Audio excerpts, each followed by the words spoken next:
सीमा गर्मियों की छुट्टियों में अपनी नानी के गांव आई थी। सीमा नानी के घर पहुंचने के बाद अपनी नानी के पैर छूती है और उनसे आशीर्वाद लेती है। तभी उसकी नानी उससे कहती है, इतनी बड़ी हो गई मेरी सीमा, चल जल्दी से हाथ मुंह धो ले, मैं तेरे लिए खाना लगा देती हूँ। भूख लगी होगी ना? हाँ नानी, भूख तो लग रही है मुझे, आपके हाथ के बने हुए पीले दाल और चावल खाने की। कितना टाइम हो गया है मुझे आपके हाथ का बना हुआ दाल चावल खाए हुए।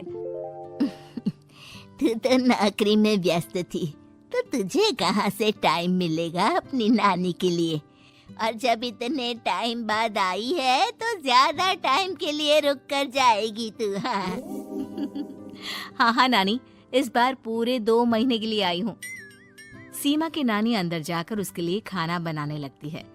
सीमा कमरे में अकेली होती है, तभी उसे किसी औरत के रोने की आवाज सुनाई देती है। वो कभी खिड़की से बाहर झांकती है तो कभी दरवाजे से बाहर झांकती है। उसे समझ में नहीं आ रहा होता है कि आखिर रो कौन रहा है। तभी नानी खाना लेकर आ जाती है। वो अपनी नानी से कहती है, नानी, कोई औरत रो रही है क्या? मैं जब से यहाँ आई हूँ तब से मुझे यहाँ किसी औरत की रोने की आवाज आ रही है। हे भगवान, कहीं ये वही तो नहीं? बोलो ना नानी। अरे कोई नहीं रो रहा, ये तेरे मन का वहम है। और तू ना अब खाना खा ले, ज्यादा यहाँ वहाँ की बातों में ध्यान मत दिया कर। जल्दी से खाना खा और फिर मेरे साथ आ जा मेरे कमरे में, दोनों बैठकर खूब सारी बातें करेंगे। ऐसे ही अगले दिन सीमा अपनी नानी के साथ गांव के बाजार जा रही होती है। उसी रास्ते में फिर से किसी औरत के रोने की आवाज आती है। वो अपनी नानी से कहती है, अरे नानी, क्या सच में तुम्हें अभी भी किसी औरत की रोने की आवाज नहीं सुनाई दे रही? मुझे किसी औरत की बहुत बुरी तरीके से रोने और चीखने की आवाजें आ रही हैं। मैं बहुत परेशान हूँ नानी, आखिर ये कौन है? मुझे लगता है कि सीमा को शहर भेज देना चाहिए, यहाँ रहना उसके लिए ठीक नहीं। नानी बोलो ना, आप चुप क्यों हो जाते हो? सीमा, तू घर चल, मुझे तुझसे बहुत जरूरी बात करनी है। नानी सीमा को घर ले आती है और सीमा से कहती है, सीमा, कल सुबह तू शहर वापस चली जाएगी। अरे अचानक? आखिर क्या बात है नानी, आप मुझे ऐसे जाने को क्यों कह रही हो? मैं बस जो कह रही हूँ उस पर ध्यान दे। तू कल सुबह यहाँ से चली जाएगी, और ये बात मैं कोई मजाक में नहीं बोल रही। तू कल जाएगी तो मतलब जाएगी। अरे नानी, चली जाऊंगी मैं, ठीक है, पर आखिर बात क्या है ये तो बता दो। मम्मी से कोई बात हुई है या फिर मुझसे कोई गलती हुई है जो तुम मुझे अचानक से जाने के लिए बोल रही हो?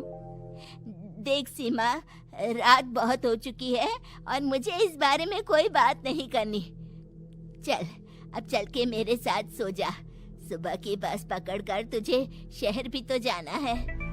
सीमा को अपनी नानी का ऐसा व्यवहार देखकर बहुत ही अजीब लगता है। उसे कुछ समझ में नहीं आ रहा होता है कि आखिर उसकी नानी उसे अचानक से गांव छोड़कर जाने के लिए क्यों कह रही है। ये सारी बातें सोचते सोचते सीमा की आंख लग जाती है और वो अपनी नानी के साथ सो जाती है। ऐसे ही आधी रात को सीमा को फिर से किसी औरत की रोने की आवाज सुनाई देती है।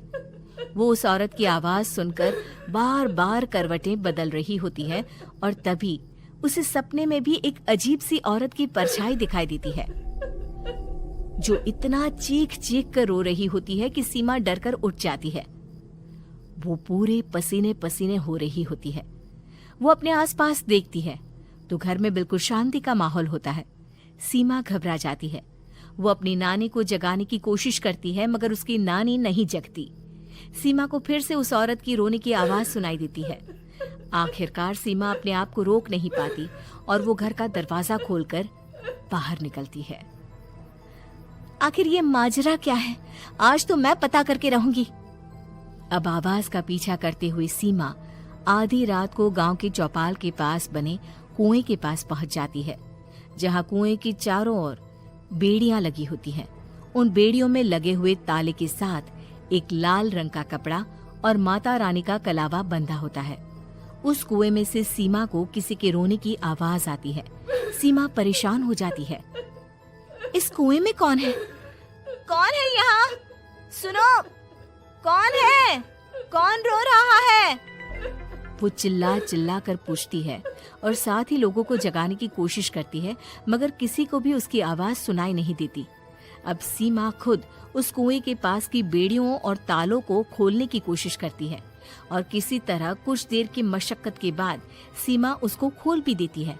और जैसे ही वो कुआं खोलकर उसके अंदर झांकती है, सीमा उस कुएं में गिर जाती है। इतने में उसकी नानी की नींद भी खुल जाती है और सीमा को पास ना देखकर नानी परेशान हो जाती है।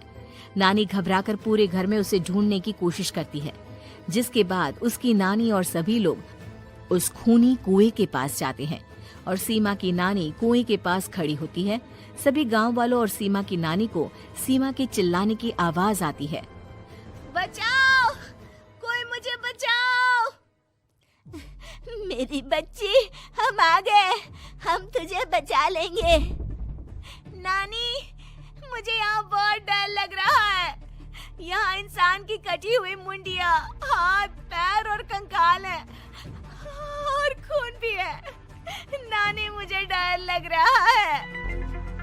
आप सब मेरी मदद कीजिए, नहीं तो ये खूनी कुआं मेरी बच्ची को भी खा जाएगा।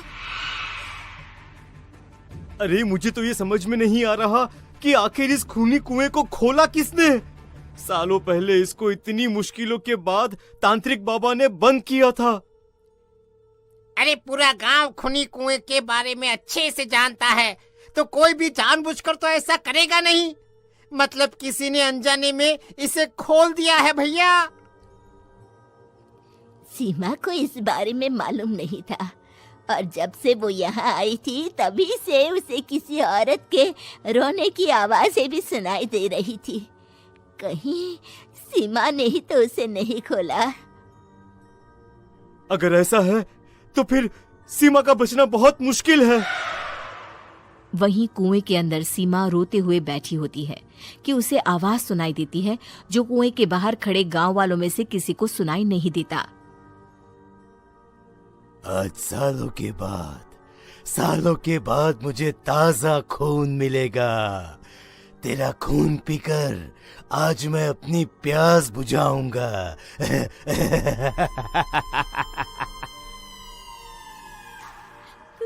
कौन है? मत मारो प्लीज, मुझे जाने दो प्लीज। मैंने किसी का क्या बिगाड़ा है? वो तुझे मरने के बाद पता चल ही जाएगा। जितने में गांव वाले और सीमा की नानी कुछ सोच पाते, उतने में उन्हें सीमा के चिल्लाने की आवाज आती है और अगले ही पल सब शांत हो जाता है। क्या हुआ? सीमा, मेरी बेटी। माफ करना बहन, लेकिन अब सीमा वापस नहीं आएगी। हमें एक बार फिर से कुएं को बंद करना होगा। गांव वाले तभी तांत्रिक को बुला कर लाते हैं। एक बार फिर अपनी शक्ति से तांत्रिक बाबा उस कुएं को हमेशा हमेशा के लिए बंद कर देते हैं और वहां एक बोर्ड लगा दिया जाता है कि यहाँ आना मना है।